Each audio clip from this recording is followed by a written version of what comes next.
Welcome to Live Unashamed, where we pause the show and invite members of our team to talk vulnerably about their own recovery, things they're learning, the resources that are actually working, and what it truly means to live unashamed.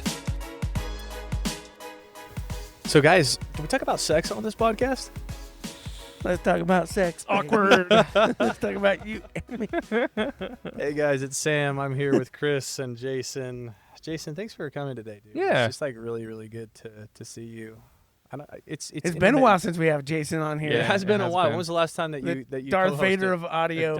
Well, I don't know. The Darth Vader of audio? Well over a year ago. That's his Yeah. name, man. I like that. Well, I think what I wanted to talk about today is I was just thinking about it, like, man, some of those childhood wounds where I felt really dirty as a kid, you know, and what I wish I would have taught myself about sex when I was a kid. What I wish I would have known, how I wish my parents would have parented me, and how, you know, some of that trauma showed up later in my life from not having the information and the I don't know, like the grace that I needed in that area of my life. So, I mean, I'll hop right into that. I'm actually the only kid in my family that didn't get to talk. Everybody else got to talk except me. I mean, that's the first problem. The idea of the talk itself is just not, there's not one talk. Just simply by only having one conversation about sex ever, or pornography ever, or masturbation ever, hints to a child that there's something wrong and dirty about it, you know? Right. So I never had that And conversation. that's the parent shame, like, just coming through, right? Oh, they're, yes. They're like unwilling. They don't know to how share they that. feel And about it. I wish I would have so, known that. I wish I would have been like, this is mom and dad's problem. They don't know how to talk about sex. Obviously, I didn't know that my dad was in addiction himself, and so it was a difficult topic for him to tackle because he hadn't done any healing yet, and he was hiding, right? I just internalized all of it. One of the real difficult moments for me, well, there's two. First one was I'm coming home from school in third grade. My friend, Tanner, he's a year older than me, and he's like, dude, do you know how girls get pregnant? And I was like, no. And so he like tells me, he's like, I actually can't even remember how he said it. Some little kid, like, you know, the thingy, like you do the thingy and it goes in her thingy. And I was like, what? I'm laughing about it now, but unfortunately. Nothing like learning about sex from a third grader. I know. Yeah. Right? And so. Which is good that he doesn't know I the know. details in a way, right? But my sister was about 20 feet behind us, and she was talking to one of our other friends, and she's like, why are Sam and Tanner up there? Why did they walk ahead? And he was like, oh, like Tanner's telling Sam how babies are made. So we get home, and my sister's like, Mom, Tanner told Sam how babies are made. And my mom flipped a lid. And so how I wish that my parents would have handled sex is that when things came up, it just would have been real gentle and encouraging. Like, oh, I wish she would have said this. I wish she would have said, oh, awesome. Yeah. That's so cool. I mean, what I really wish is she would have had a conversations. Let's with have me. a conversation. Yeah. And what's funny is that's exactly what we did with our daughter. Yeah. She was in third grade, and her friend was talking to her and told her about sex. And she came home, and she's like, hey, so-and-so said this is what happens when mom and daddies get together. And we're like, yeah, let's have a conversation around it. And I don't remember the details of the conversation, but we did age-appropriately talking about sex and what that is. That's phenomenal. And it was okay. And what we would were like, Chris, what would your children say now? All your children are adults, yeah? yeah. My youngest is 20. So What do they say 20, now 22, about 25. that? They're very appreciative that we were super open about Yeah. those things. And it wasn't like we were like so open about like everything. We obviously kept it age appropriate. And my kids knew my whole story as they got older. I mean, we had to tell them when we're doing a video for KSL that's going to go worldwide. So we had to be like, hey, so people are going to come and film us, and your friends in school are going to see us. Yeah. And they'd be like, what? So we had to tell them, you know, and they got it. And my kids then would go to firesides. And what was cool about it is that because we taught our kids about that stuff, they didn't feel that shame around certain things. It's not They- weird. I can talk about it. Yeah, they could totally talk about it. And then as they got older into high school and stuff, and they would talk about things with their friends, and their friends would actually come and have conversations about us. They're like, hey, so I don't know what to do. My boyfriend's looking at pornography. So what do I do? You know? And so we would talk to them about it and be like, this is where you go. Wow. That's phenomenal. You know, it's kind of interesting how, depending on the way that you are like introduced to that topic, determines the way that you feel about it for the rest of your life until you heal, you know, if there's pain there. Jason, what comes up for you, dude, as we talk about this and the way that you were introduced to sexuality and pornography? Yeah, my and all mom those sat me things? down for the talk with the book. Yeah. Right, pulled up the anatomy At what book. age? What age? I think I was probably 8. Okay. And the only thing I remember was she said, and by the way, some men make themselves go hard, and you shouldn't do that. Mm. And that was the end of the and I had Did you no know what that idea meant? what she meant. What? That's What funny are you that talking remember. about? Like, that's one of the only things that you remember. Because I remember being confused about it. Yeah, and true. I remember later, like, when I'm introduced to pornography and masturbation, that I'm like, ding, ding, ding. oh, is that what she This is meant? what Like, and what would have been great is if she'd said, hey, here's what masturbation is.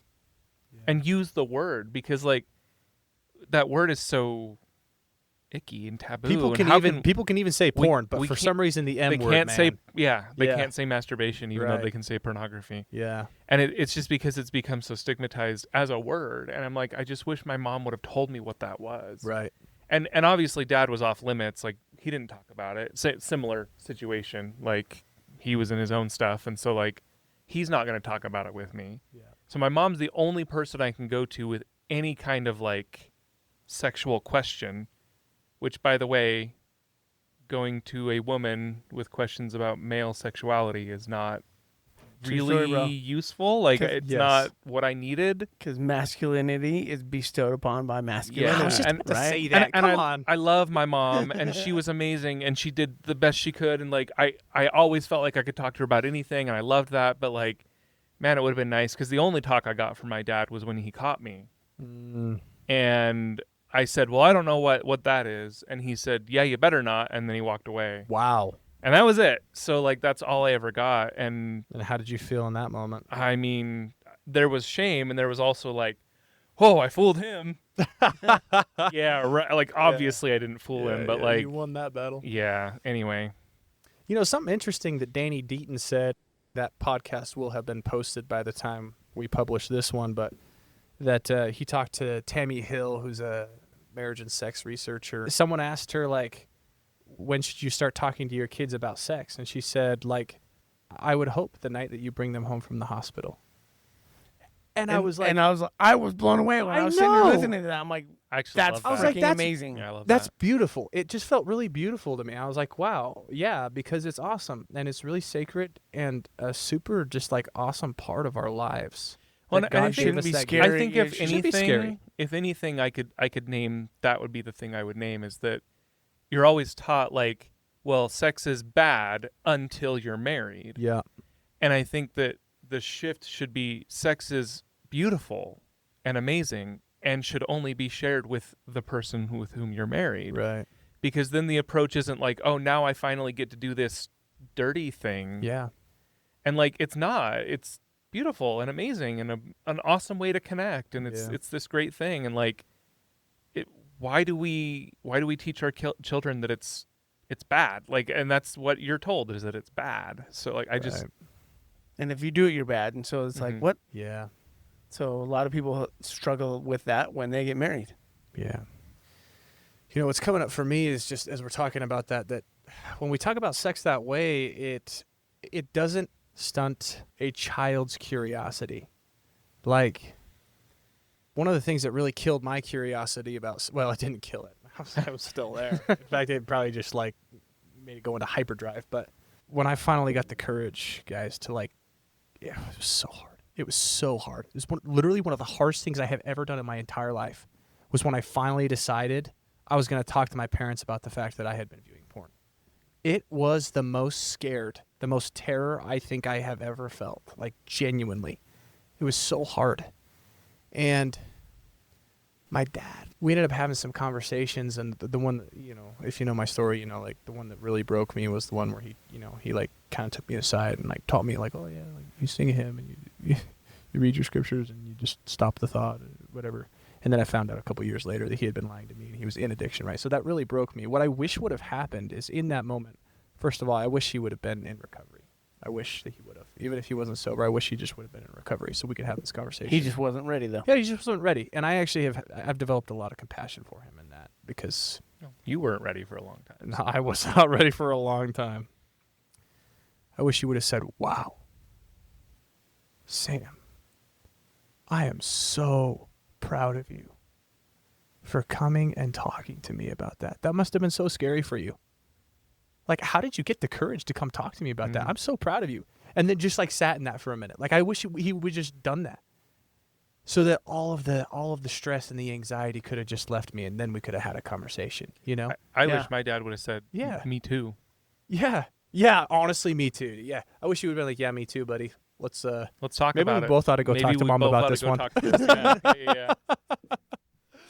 Yeah, but I wish that would have happened, and then we could have had this beautiful teaching moment where he was like, dude, like that like sexual curiosity is awesome.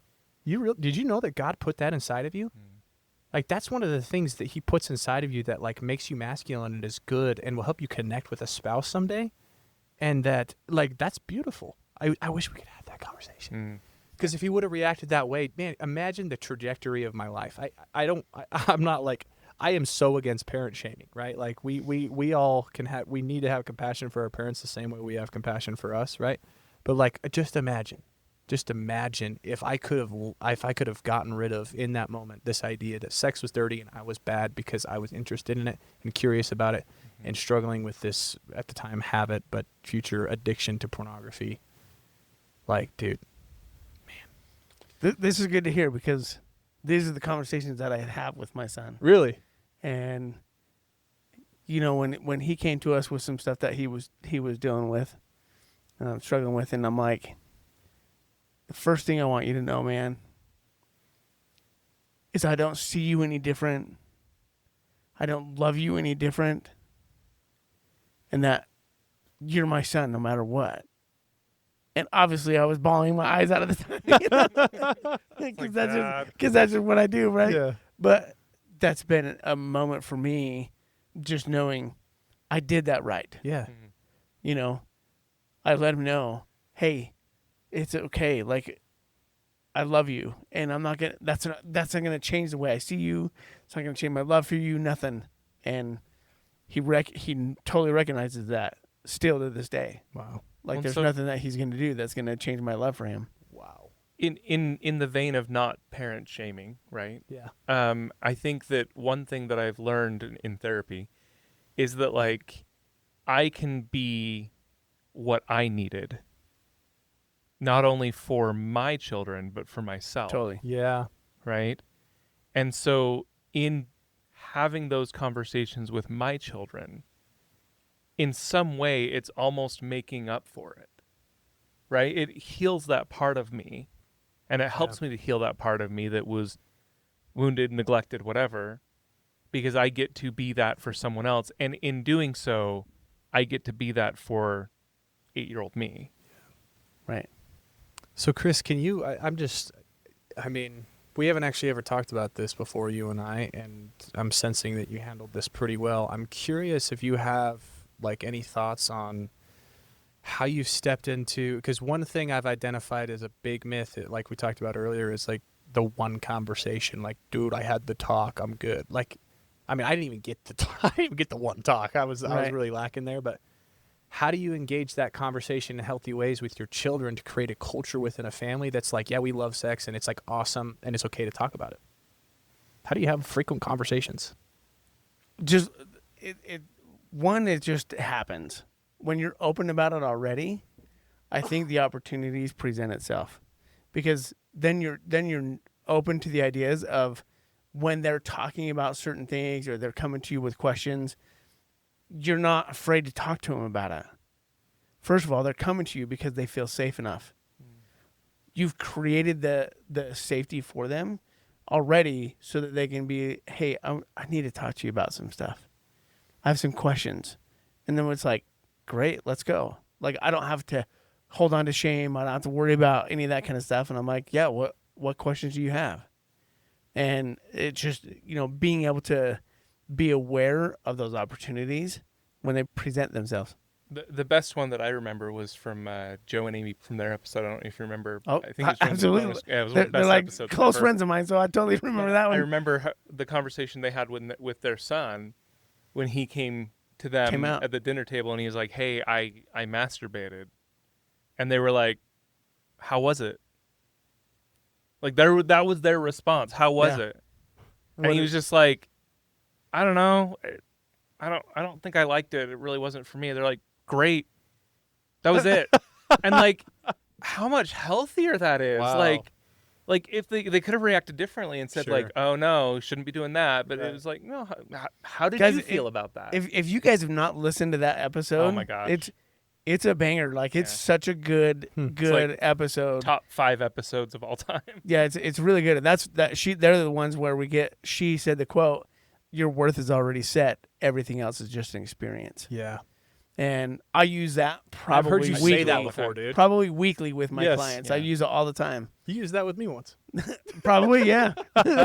and it's funny because I texted her like 2 weeks ago, and I'm like, "Hey, just so you know, we're still using your quote all the time." And she's like, "Oh, I love that." Yeah. You know, but they listen to that episode because it's really good how they talk about that Yeah. openly. They've got a bunch of boys and they've got some girls, and they're like totally talking about it openly with their kids. And even when their son came out as gay, they're like, "Yeah, we know. It's all good, man."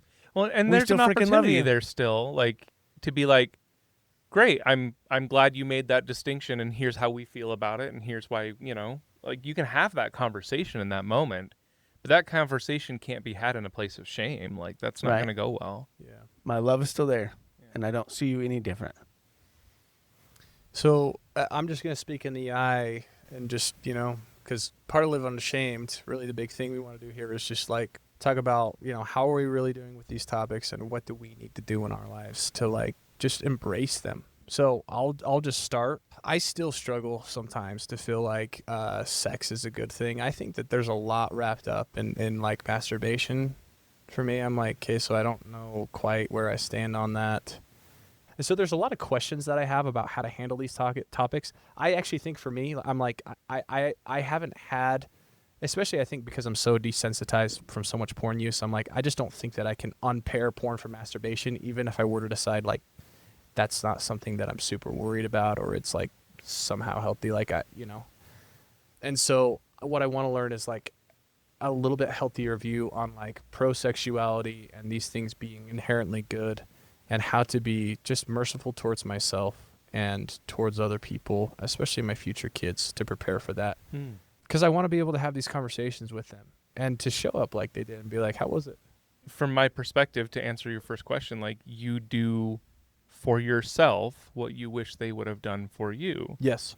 When you have a moment or whatever, maybe ask, how was it? And answer yourself honestly. How was it? Did you hate it? How do you feel? Yeah. Right? And just that's a good point. be the place of safety and no shame that you needed. This all be for me what my For parents you. were for me. Yeah. Okay, so that's what I'm doing. I'm going to step into that. I'm going to be more curious about my sexual self so that I can show up. Well, I can show up for me, first and foremost, so that I can start showing up better for me. I think you also need to determine how you feel about it. Yes, exactly. Yeah, so like- I'm going to Like I'm going to that- start and that's getting why curious. we've talked before of like, and I ask my clients all this time, why do you want to stop? Like, why do you want to stop porn? Why do you want to stop masturbation? Like, why do you want to stop these things? Because I want them to get into their own mindset of, am I doing this because I want to stop because I got caught? Am I doing this because my wife says I have to stop? Or is it because it's like, I really don't like the way I feel because I feel a lot of shame? Lots of stuff there. If this has been helpful to you, man, share this with someone else. We've talked about a lot of topics today that like people are going to have strong opinions on about it. And if you if you have a different opinion than us, very cool. That's awesome. What we're trying to say, I think that all of us are getting at is that there's something inside of us when we have shame around these topics, the way we step into our relationships in teaching or in having sexual relationships, it's damaged. And so the only way to really show up for your children and for yourself is to get rid of the shame around your own sexuality, right? And that it's okay if people are sexual and if they make mistakes sexually, and that like you can heal from that and repent from that. And that's what Jesus is for. He's like, he created it.